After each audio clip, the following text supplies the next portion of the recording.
Assalamualaikum warahmatullahi wabarakatuh. Kembali lagi bersama saya Bang Zalut. Kita sekarang ada di channel YouTube NU Damai Channel yang hari ini menghadirkan narasumber yang sungguh luar biasa dan kiai inspiratif kita, yaitu Kiai Haji Ahmad Khalwani. Assalamualaikum, Mbah. Waalaikumsalam. Assalamualaikum warahmatullahi wabarakatuh. Sehat, Mbah? Sehat. Alhamdulillah.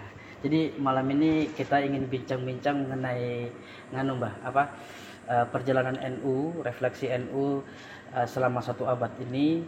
Terus kemudian nanti kita akan berbincang-bincang karena Mbah juga salah satu mursyid Thariqah Qadiriyah Naqsabandia, sehingga kita meminta ilmu pencerahannya mengenai sejarah berdirinya Jatman maupun mengenai seberapa pentingnya ilmu Thariqah bagi umat Islam. Nanti ya, Mbah. Oke. Ya. Monggo, Mbah, kalau kita melihat menarik dari sejarah bahwa berdirinya NU kan memang pada waktu itu berawal dari Komite Hijaz, ya, Mbah. Nah, terus kemudian motif berdirinya Komite Hijaz ini kan salah satunya adalah melawan idealisme Wahabi yang ingin membongkar makam Rasulullah, kemudian dikembangkan dengan menangkal faham-faham radikalis dan lain sebagainya. Mengubah kira-kira seperti apa sejarah yang sebenarnya mengenai pendirian NU itu, Pak? Jadi Mbah Kiai Haji Hasyim Asy'ari itu kan beliau mendirikan NU juga gak sendirian sebenarnya. Inspirasi pertama kan dari Syekhuna Khalil Bangkalan. Beliau mengisyaratkan memberikan wirid ya Jabaru ya Qaharu. Iya.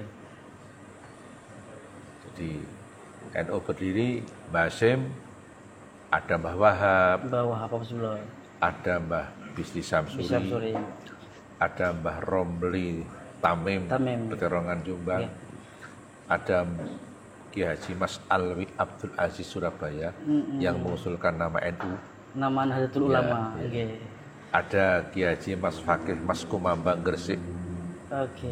Ada Mbah Kiai Haji Ridwan Abdullah pencipta lambang NU. Jadi ketika itu kan namanya apa? Akhirnya kan yang punya usul nama Nahdlatul Ulama itu Kiai Haji Mas Alwi Abdul Aziz Surabaya. Dan kenapa namanya Nahdlatul? Kok nggak pakai Masdar Nuhud? Nah, menarik nih, Mbak. Tapi ada tak mubalaghah. Iya. Dan kenapa namanya Nahdlatul Ulama? Kok bukan Nahdlatul Muslimin atau apa? Kenapa Nahdlatul? Ini ada tak mubalaghah. Jadi NU ini senantiasa bergerak, bukan kadang-kadang, bukan musiman, tapi gerak terus. Maka ada tak mubalaghah. Itu di situ taknya itu mubalaghah dalam ilmu tasrifan kayak gitu. Jadi ada ruh giroh yang harus selalu dijaga, gitu. Cuma kadang-kadang nggak pernah berhenti bergerak gitu. Kemudian kenapa kok namanya Nahdlatul Ulama bukan Nahdlatul Muslimin? Atau Nahdlatul Umat? Nah, kenapa itu, Mbak? Sering saya sampaikan bahwa hadis la tajtami'u ummati 'ala dhalalah itu membuang mudhof. Jadi tekstualnya la tajtami'u ummati 'ala dhalalah, tapi kontekstualnya la tajtami'u ulama ummati 'ala dhalalah, begitu. Jadi ada mudhof yang dibuang ulama. Jadi kalimat tekstualnya hadis umatku tidak mungkin sepakat untuk menyesatkan. Itu tekstual. Tapi kontekstualnya ulamanya umatku tidak mungkin sepakat menyesatkan umatku. Jadi yang dijamin tidak menyesatkan itu kesepakatan ulama umat Islam. bukan kesepakatan umat Islam. Luar biasa. Mbah, ini merupakan ilmu baru ini, Mbah.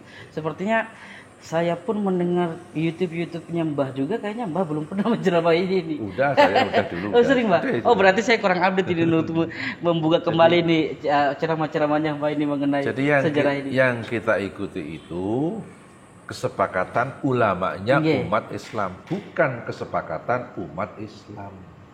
Kesepakatan ulama. Ya, itu dijamin kebenarannya. Dijamin. Kalau umat belum tentu dijamin, Mbak. Belum tentu.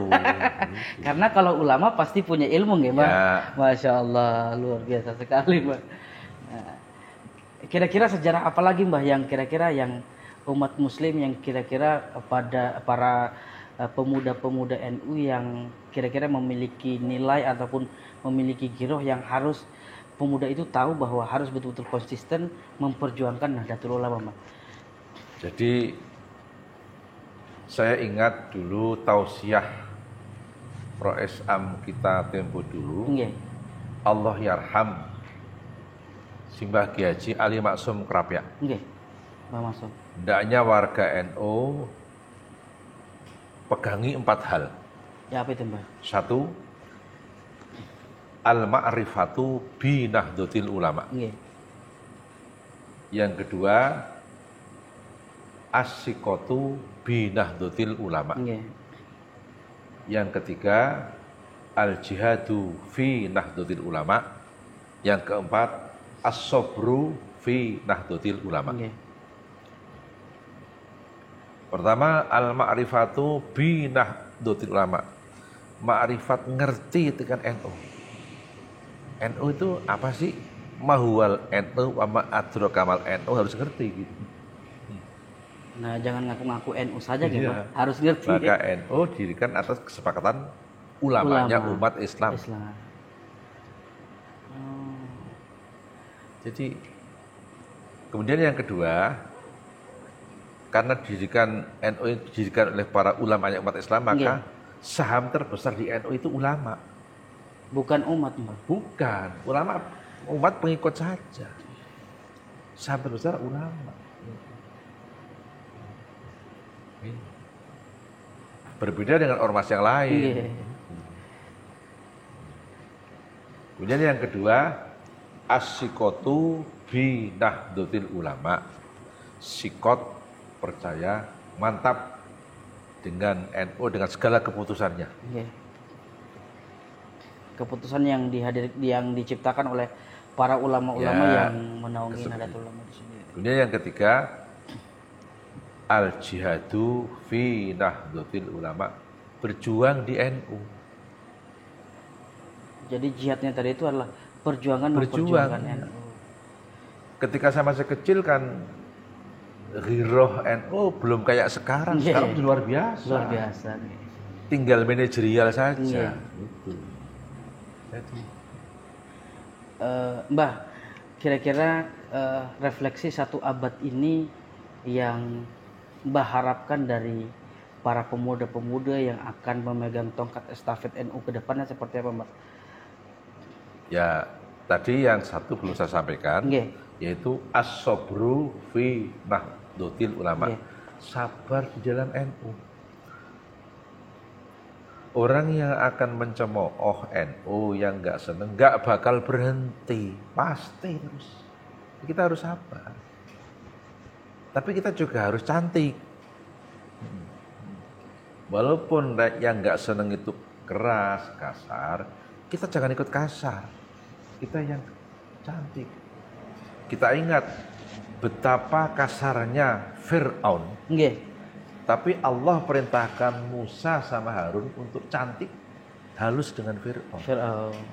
Allah kan berfirman, idhaba ila Fir'auna fa innahu tagha faqula lahu qaulan layyina. Firman Allah. Musa, Harun, kamu menemui Fir'aun. Fa innahu tagha, Allah fa innahu tagha. Fir'aun itu lacut, togo, pugot, togo. Tapi Allah menyusuli firman-Nya, faqula lahu qaulan layyina. Musa, Harun, bicaralah dengan Fir'aun layyina, dengan bicara yang halus. Maka saya minta menghadapi 100 tahun ini refleksi NU ini, NU di semua jajarannya tolong untuk bicara yang cantik. Jaga ucapan. Iya. Bil hikmah wa mau'izatil hasanah.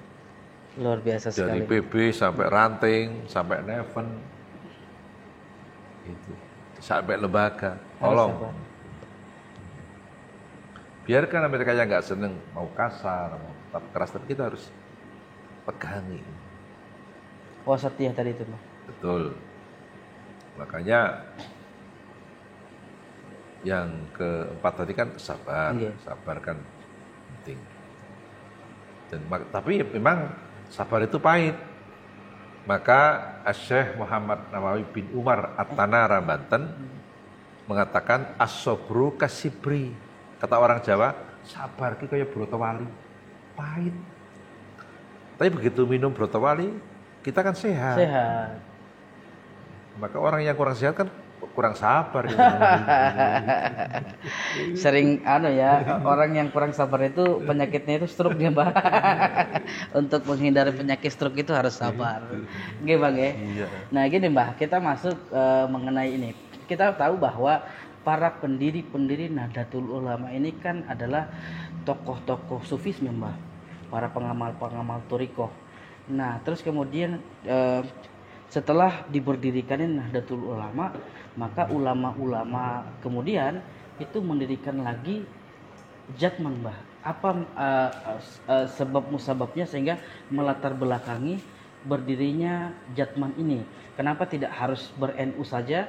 Sementara kemudian NU itu tokoh-tokoh NU itu menyebarkan ajaran thariqah ini di dalam wadah NU saja, Mbah.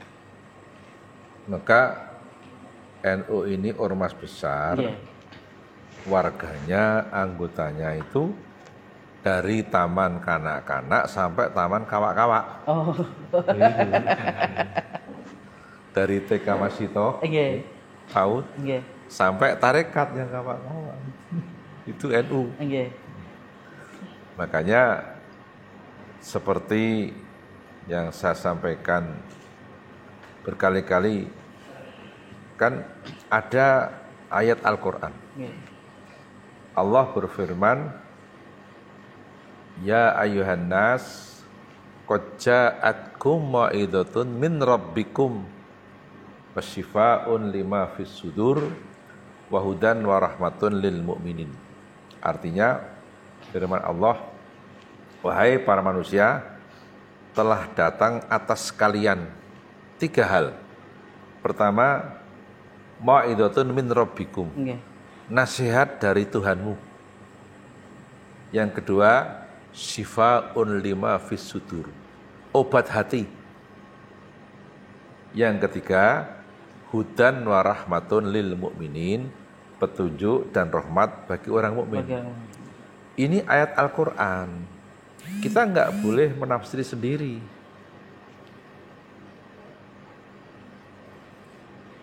Ayat itu tafsirannya begini. Dalam kitab-kitab tasawuf banyak disampaikan. Maksudnya nasihat dari Tuhan, wal muradu bi mau'izatun min rabbikum ay wa hadza yadullu 'ala syariah. Jadi maksudnya mau'izah atau nasihat dari Tuhanmu itu supaya kita mengamalkan syariat itu. Ada zakat, sholat, puasa dan sebagainya. Adapun maksudnya obat hati, di situ dalam tafsir disebutkan wal muradu bi syifa'un lima fis sudur ay wa hadza yadullu 'ala thariqah. Maksudnya obat hati itu tarekat. Berarti tarekat ini, Mbah, kalau ada ulama yang mengatakan bahwa tarekat ini adalah bid'ah, itu berarti belum ngaji Al-Quran. Iya, enggak memahami tafsir secara utuh. Jadi makanya kan ada syair tombol hati kan gitu. Kita syairnya sudah hafal. Kayak lah syair-syair itu kan syair-syair lagu itu hanyalah jembatan saja. Kalau coba hafal syair nggak melaksanakan kan itu berhenti di jembatan. Bikin repot orang mau lewat. Gitu. Jadi orang pengen ngamalkan karena sudah ada cemoohan lain sebagainya, akhirnya berhenti ya Mbah, karena ragu-ragu. Nah memang interaksi-interaksi seperti ini agar warga Nahdlatul Ulama agak sedikit kreatif untuk menyiarkan paham-paham seperti ini, sehingga para umat yang di luar sana yang tidak sempat mondok ataupun belajar agama, dengan membuka handphone mereka mendapatkan informasi-informasi, mengkarter isu-isu bahwa amalan-amalan Nahdlatul Ulama itu bukan para ulama yang menciptakan sendiri, tetapi bahwa amalan-amalan itu sendiri ada di dalam Al-Quran itu sendiri. Ngerti nggak, Mbah? Iya. Adapun maksudnya petunjuk dan rahmat buat orang-orang mukmin ini hakikat. Hakikat ini diraih lewat syariat dan tarekat. Maka pendiri NU Mbah Hasyim Asy'ari punya guru syariat, punya guru tarekat. Mbah Hasyim Asy'ari guru syariatnya diantaranya Syekhuna Khalil Bangkalan Madura. Yang kedua Sayyid Abbas Mekah. Guru tarekatnya, saya punya buku terbitan Pondok Tebuireng yang dikeluarkan oleh Bapak Profesor Kiai Haji Tolha Hasan, yang menyatakan ternyata Mbah Hasyim Asy'ari itu ketika dulu mondok di Mekah menjadi katibnya Syekh Mahfud Termas Pacitan. Mbah Hasyim Asy'ari talqin bi'at tarekat Qadiriyah Naksabandiyah kepada Kiai Haji Mahfud bin Abdullah bin Abdul Manan Dipo Menggolo Termas Pacitan Jawa Timur. Gitu. Jadi memang para tokoh-tokoh nasional kita itu memang pengamal-pengamal thariqah ya, Mbak? Iya. Mbah, gini, kalau saya melihat dari diskusi yang kita diskusikan tadi bahwa di Nahdlatul Ulama itu kan sangat menjunjung tinggi guru. Apakah dengan menjaga sanad tadi itu harus menjaga sanad keguruan sehingga memang autentiknya ilmu itu dapat disampaikan dengan utuh, atau seperti apa, Mbah, pentingnya guru tadi itu? Ya, dalam konon asasi Nahdlatul Ulama, Mbah Hasyim Asy'ari kan mencantumkan sebuah hadis yang terdapat dari Ibnu Sirin. Yang lafadznya begini, "I'lam anna hadzal ilma dinun. Falyanzur ahadukum amman ya'khudhu dinahu." Artinya, ketahuilah bahwa ilmu agama adalah agama. Maka ketika kalian mengambil ilmu agama, harus jelas dari siapa kalian ambilnya. Jangan asal ambil, begitu. Ini pentingnya sanad silsilah. Harus minta izin, Mbah. Iya. Dan mungkin itu yang tidak dilakukan dengan para kelompok-kelompok Islam yang di luar sana yang suka membidah-bidahkan NU ya, Mbah. Karena mereka memahami ayat-ayat di dalam hadis maupun Al-Quran itu tidak dituntun oleh guru, sehingga salah memaknai dan salah menyampaikan kepada umat. Jadi akhirnya ada terjadi konflik terhadap umat. Jadi yang seperti Mbah bilang tadi itu semua itu adalah jembatan. Kalau memang nggak mau nyebrang, jangan di situ biar nggak ngalangin gitu.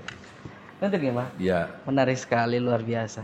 Mbah, tadi kita sudah membahas mengenai refleksi Nahdlatul Ulama 100 tahun usianya, terus kemudian sejarah pendirian Jatman, terus kemudian sekarang begini, Mbah. Apa pentingnya orang berthariqah, Mbah? Kalau misalkan belajar syariat saja, kita sudah bisa dianggap umat Islam gitu. Bahkan kadang-kadang orang cuman bermodalkan jubah, sorban, sudah berani teriak Allahu Akbar, Mbah. Seperti apa, Mbah, menurut Jadi begini, tarekat itu metode pendekatan diri kepada Allah. Kalau metodenya menggunakan metodenya Syekh Ali Abdul Hasan As-Sadili, maka namanya tarekat Sadiliyah. Kayak Simbah Kiai Haji Dalhar bin Abdurrahman Watu, kayak Habib Lutfi bin Ali bin Yahya Pekalongan.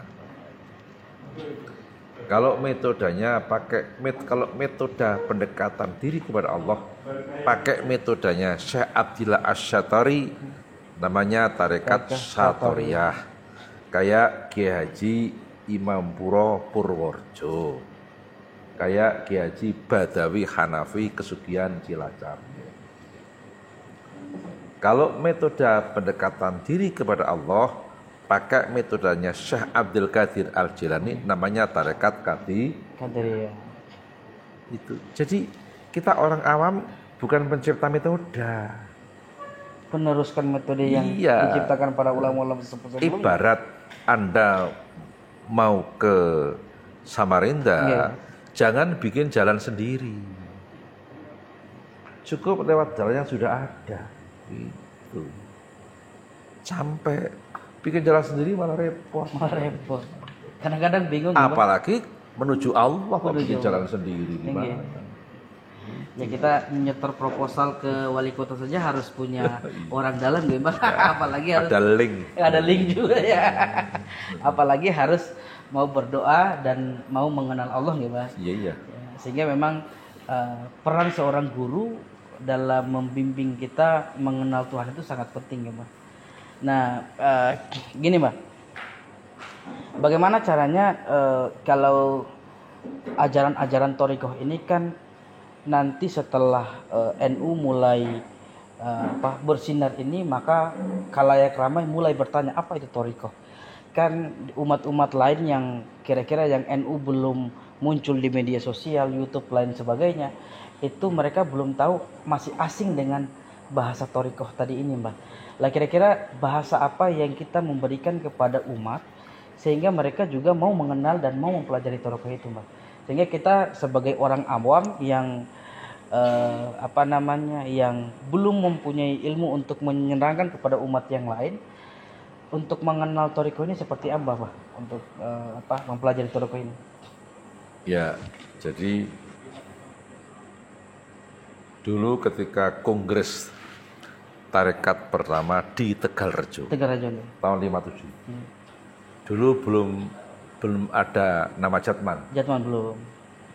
Jadi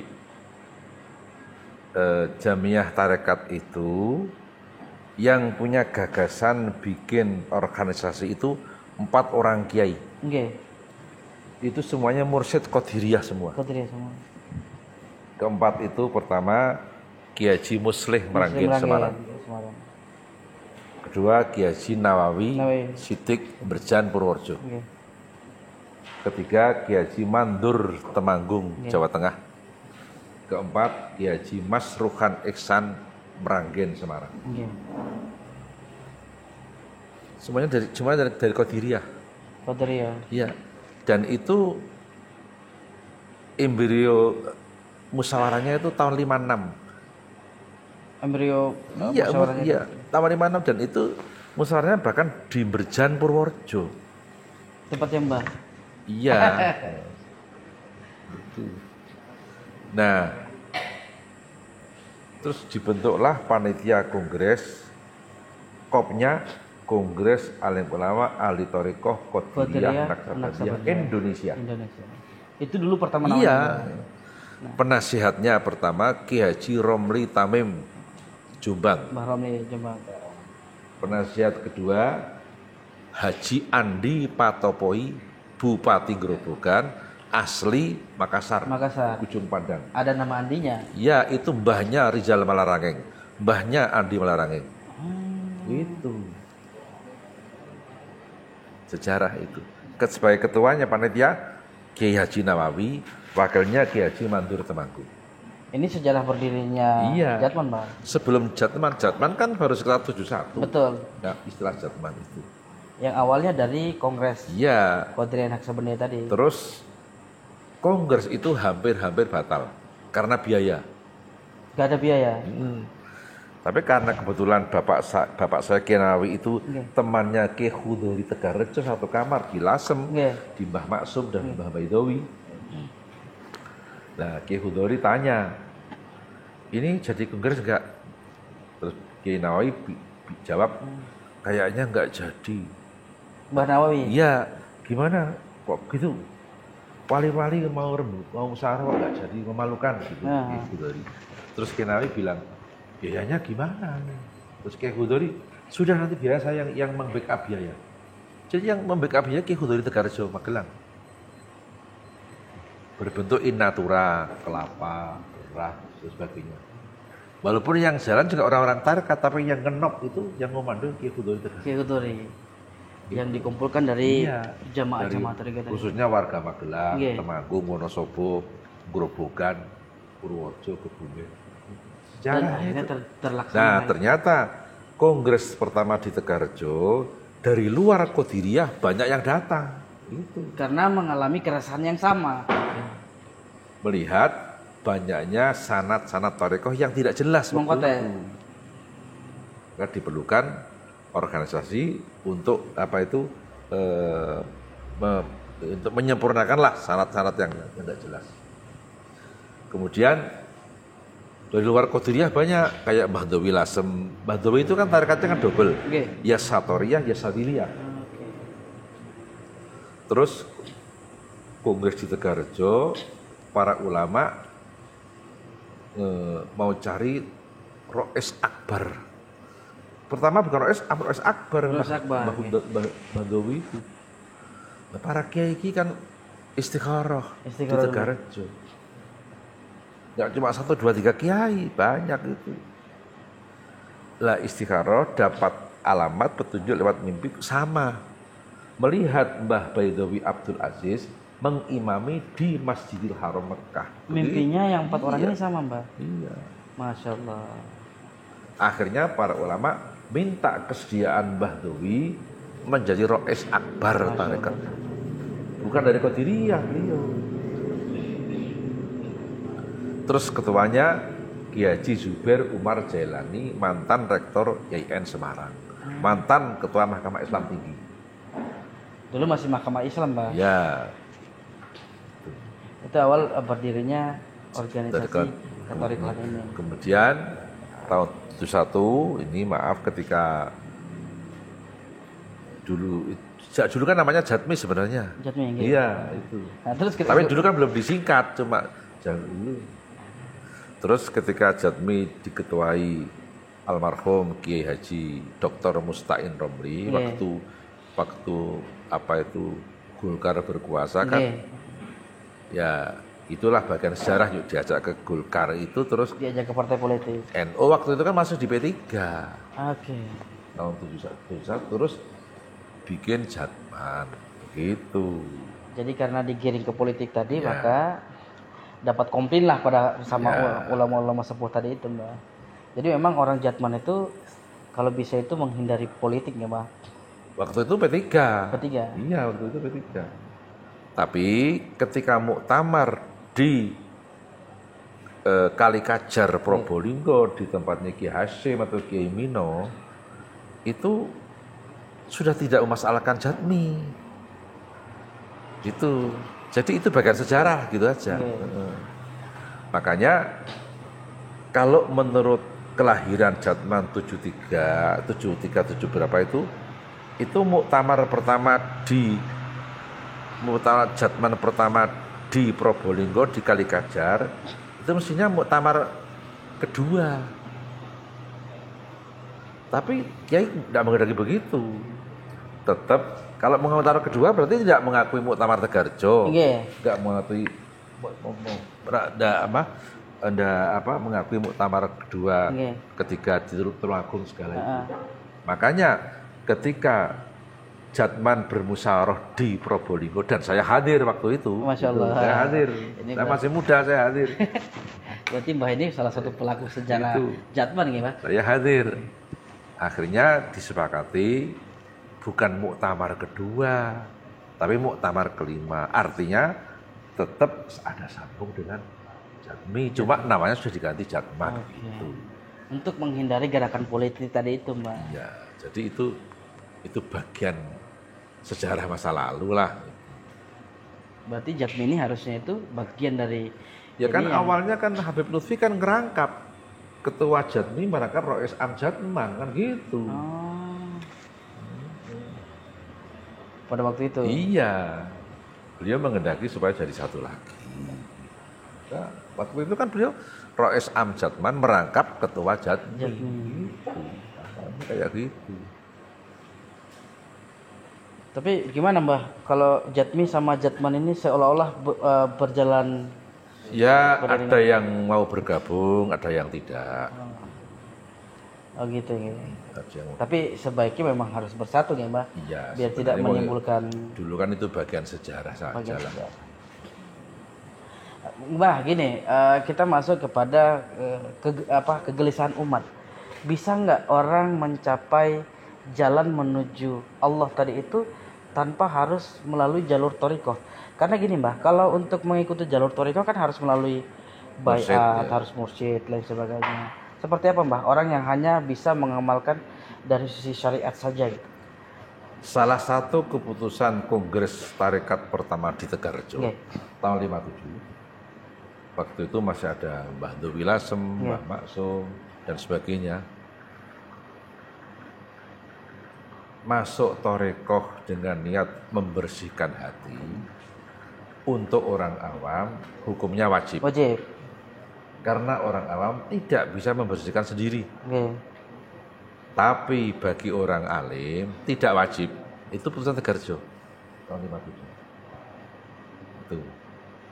Selesai diputuskan, ada mursyid tarekat Sadiriyah dari Magelang, Ki Haji Sirat Payaman, berdiri terus bilang, saya setuju dengan keputusan para kiai tadi.